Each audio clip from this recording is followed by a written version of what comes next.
go through the development of the concept of self from 2 to 7 years from a child's point of view, and then talk a little bit about autobiographical narrative, and then the importance of a child's home environment.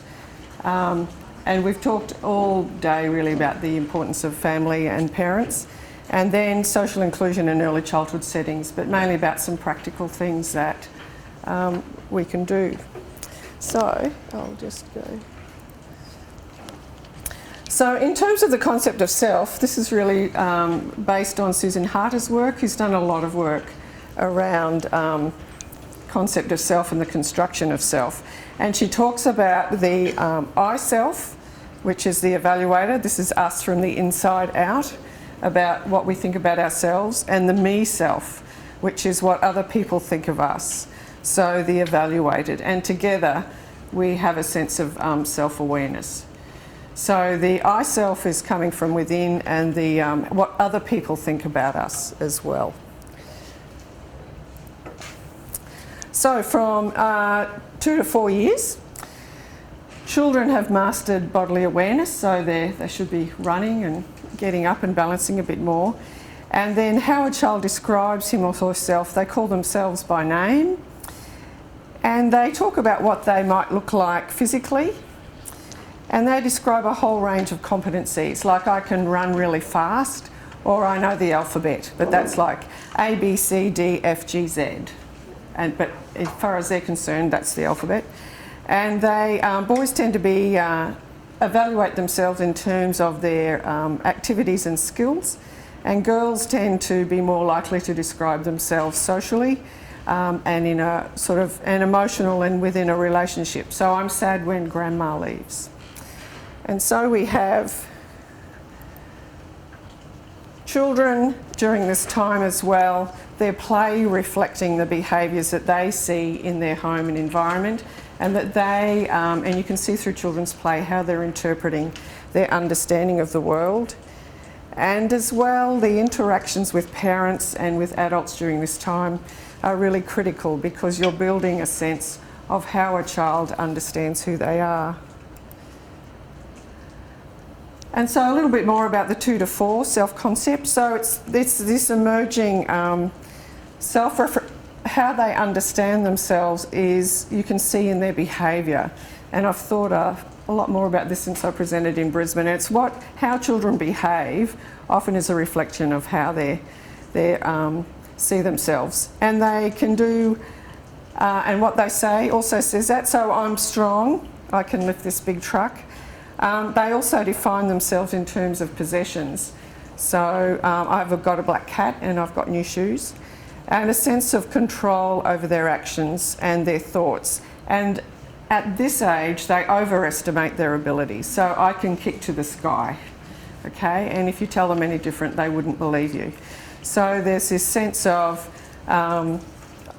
this unrealistic expectation of what they do. And Harter talks about this as a developmental liability in a good way, because it's like this cushioning effect around them, because as they grow they realise they can't do that and they become more realistic. So she talks about it in terms of this cushioning around them.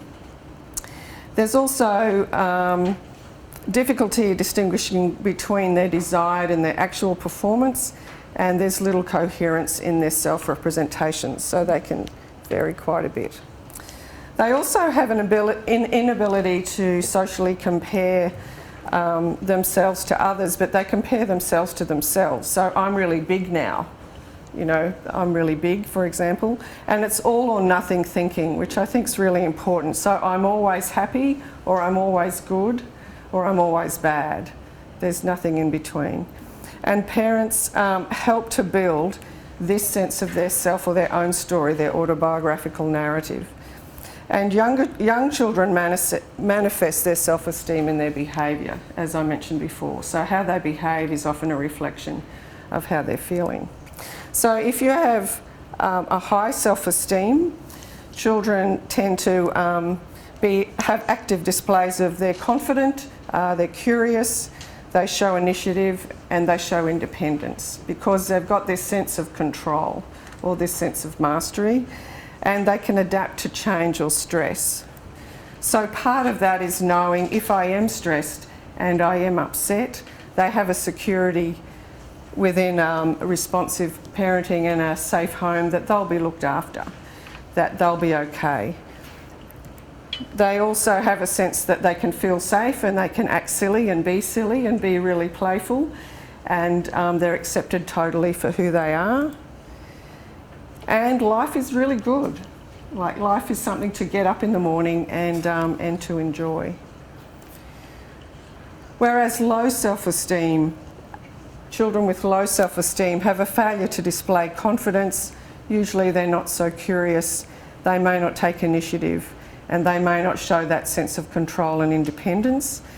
Often these children have difficulty reacting to change or stress, and they have a sense that I'm all bad. I'm all bad. So you have children who are either withdrawn, they don't think they're valued, or they're quite angry, or they isolate themselves, or they've got a little bit of sadness around them. I'm sure that you've all worked with children with low self-esteem. And so self-concept between 5 and 7 years, they are developing a metacognitive awareness, so they're aware of how they're thinking about things. They continue to overestimate their ability, and their own autobiographical narrative begins to be crafted by their cultural norms. So it's not just what they think, but they start to be aware that other things happen in their environment that impact how they feel about themselves as well. And they take an increasing role in constructing their story, whereas prior to this, parents would, in 2 to 4 years, parents tell them, oh, what we did today and where we went and what we did, and parents help build that story of themselves. But now they're beginning to build their own story about themselves. All or nothing thinking still exists, so I'm all good or I'm all bad. And they do this by, I'm all good, so therefore I can't be bad.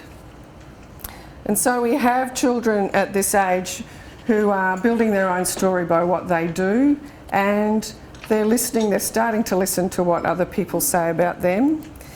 And in terms of that metacognitive awareness, we know that children with really complex play, they use that skill within their play ability. And if you have parents who also have fun and interact with them, it gives them a sense of them being special, which is based on research we've done in the past. A little bit more about their concept is they have an inability to integrate concepts such as nice and mean. So you can't be nice and mean all at the same time. So they're not picking up those subtleties. And they appreciate they can have two emotions. So I can be happy and I can be excited. But you can't be two things at once. There's no way you could be smart and dumb at the same time because you only have one brain, which is a quote from Harter when she was interviewing children. They also have a self-description, and they can reflect what other people tell them about themselves, and they can repeat that. But at this age, there's no deep taking that on board. But they are starting to hear what people say about them and repeat that. And they'll understand that people have viewpoints about them, but they have some inside sort of self-guiding functions that help them regulate their behaviour, but they don't yet own the views of others. So even at this age, they are forming their own sense of self that is also influenced by what other people say about them, how other people interact with them, and the environment that impacts on what they do and how they access their environment. So they're also becoming aware at 5 to 7 that others critically evaluate their attributes, but the I self, that's the inside view from in out, knows that significant others make judgments about them, but they can't directly evaluate whether others' opinions of them are accurate or whether they agree with them or not. And they can make social comparisons now, so they can compare themselves to others. So I'm good at catching, but Billy's not. So they can start to have that more metacognitive awareness socially. and they can't construct concepts of the self. The real self and the ideal self is still a bit fractured, and they still don't have a global sense of self because they can't evaluate what others are telling or saying about them yet, even though they're taking that on board and they might be repeating it. And so children are aware of what others think of them, and they're not that good at evaluating whether what others are saying is valid or not. So I think this really impacts on a child's autobiographical narrative, and this is that child's story. It's their own story. And it is the story of who they are, but in play we can see how children reflect stories and how they understand their world. It's very much shaped by parents, because parents start to tell stories to their children about the things that they did and where they come from, and you know where grandma is and their brothers and their sisters, and aren't you a big sister now or a big brother now? And then their stories are informed by, or their sense of self is informed by what others start to say about them and how others treat them and interact with them. The home environment and how parents interact and treat their children has a big impact on how a child views themselves. This year I've been seeing a little boy with a specific language disorder who's been coming into the research clinic, and his mum I guess was pretty hard in the beginning, but through the year he has developed in his play and his sense of confidence, but she has changed enormously because she now is really aware of her children and the emotional underpinnings of their behaviour and why they're acting as they're acting, and she's really keyed into that. She's softened a lot, and her children are hugging her more now, and there's more a sense of, you know, life is tricky and complex and hard, but I know what's going on now. So there's been a big shift in that mum in understanding her children and why they're acting as they're going, and how the children themselves feel about themselves. She's keyed right into that. So it's about responsive parenting and being aware of how your child is feeling, and recognising that, you know, the child's view of the world might be a little different to yours, and needing to guide them through that. And again, knowing that when things don't go well in life, that there's someone there to keep them safe or to make them feel secure. And all children, as we know, have a sense of whether they're loved or not, and how other people interact with them and their enjoyment of the world. So I just wanted to give another short story about a little boy called Stephen who came in last year. He came in when he was 2, turned 3 about a year ago, and he was coming in for the Learn to Play program, which is a program that you work with parents and children to build a child's ability to play on their own. So he came in screaming the first day, and really screaming, and angry and tense. And when I saw him, I thought, oh grief, he's going to end up in prison, this child. He was just so angry, so tense. And he had a diagnosis of autism, and he's since got also another diagnosis of autism and ADHD. And he was 13 months delayed in his pretend play. So we worked for a year, and it's a parent program too, so the parents are in the room and do a lot of modelling with explaining what's happening with play and building his play. He was really interested in how things worked. So if we were doing, you know, food shopping or pretending to have cups of tea, he'd be more interested in how the little plastic food bits fitted together than actually the big play scene. But by the end of the year, he didn't lose that skill, but he also developed the skill of building a story in the play, of being able to focus and concentrate and extend a story and extend his actions. So he was playing for up to 40 minutes in really focused, concentrated play, and which I thought was amazing for a 2-year-old. And he was also at daycare. The stories from daycare were that he was usually the only child in the group that knew how to play with the toys and what to do. So one example was they had a little wooden pizza and an oven, and he was the only child that knew how to put it all together, put it on the tray, put on the little oven glove, put it in the oven, turn it on, shut the door, wait for it to cook. So the staff were really quite amazed at his skill and his ability in that. By the end of the year, he used to skip in with a big grin over his face, and he was just such a different child. His face was a lot more relaxed. Mum knew how to come in. She would come in beautifully, and when he was playing, and extend his play, and then she would dip out if she felt he didn't need her, and he'd go ahead and do it. And there was this real big change in what he could do and where he was in terms of how he felt about himself. So children do. This is why I had trouble, because this picture always comes up with a warning. So children experience life through their play, and it's a bit of, the experiment being lots of people and carrying out all sorts of characters and trying out their skills in superpowers and all sorts of things. And so children with a high sense of their own self usually are a little bit more comfortable in a group or confident. They can be shy but they can still be within themselves, feeling quite confident in an environment with other children. And early intervention workers, teachers and therapists, how we interact with children also strongly influences that child's view of themselves and our interest in what they're doing. So just to finish, there's a building self-esteem. Thinking about the things that I've read is accepting children for who they are, just however they come in. Understanding their play development gives me a real insight into how they're understanding their world. And talking about what they've done, because when you talk about what they've done, they have to use a lot more language, and they're building the story of where they've been.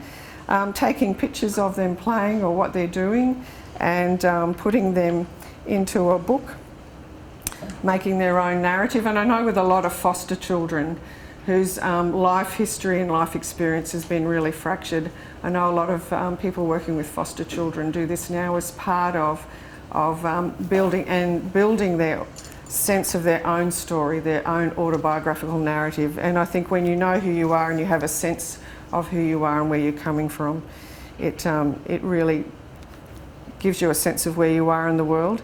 And asking them what they did yesterday, which is also talking about things. So because if they've got to tell you what they did yesterday, they've got to tell you a lot more description, a lot more of where they were, who was in the environment and what they were doing. Also having special times with children. We interviewed children years ago and asked them, what do parents who love a child, what does that look like? And parents who don't love their children, what does that look like? And when we asked about, can you tell us a story about a child whose parent loves them, it was all about the special times you have, either reading a book or having a piggyback or just going on a family outing. But it was the special times that you have, or the times you put aside. And the mum that came in this year, she'd always talk about her older son and how difficult he was. And there was a session we had halfway through the year where a few things happened, and she started spending 5 minutes a day just one-on-one with her older boy, and she couldn't believe the shift in him in terms of his behaviour, because that special time meant I'm important. And enjoy playing with children, interacting, and accept it when they say, I can throw this ball to the moon, because even if you say no you can't, they're just not going to believe you anyway and ignore you. And have fun, enjoy. When I'm working with children who have a diagnosis or whatever, it's really nice when parents start to enjoy their children and enjoy their company, so that you have a sense of I'm all good and life is good, and giving children a strong foundation for them to go off into the future. So thank you.